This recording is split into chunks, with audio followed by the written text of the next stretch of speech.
আল্লাহ পাক তার প্রতি রহম করুন যে আমার এই কথাগুলোকে অন্যের কাছে পৌঁছে দিবে।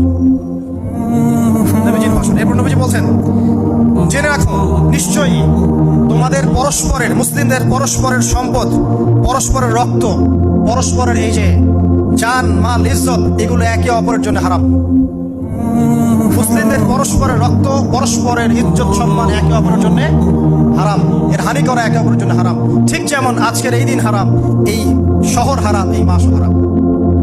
নবী করিম সাল্লাল্লাহু আলাইহি ওয়াসাল্লাম বলছিলেন, জেনে রাখো তিনটা বিষয়ে যেন তোমাদের অন্তর কখনো খেয়ানত না করে।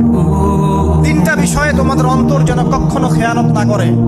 এক, তোমরা যে কাজটাই করবা শুধু আল্লাহ পাকের সন্তুষ্টির জন্য করবে। তোমরা যে কাজই করবে শুধু আল্লাহর সন্তুষ্টির জন্য করবে। তোমাদের শাসক বর্গের কল্যাণ কামনা করবে। তোমাদের শাসক বর্গের কল্যাণ কামনা করবে।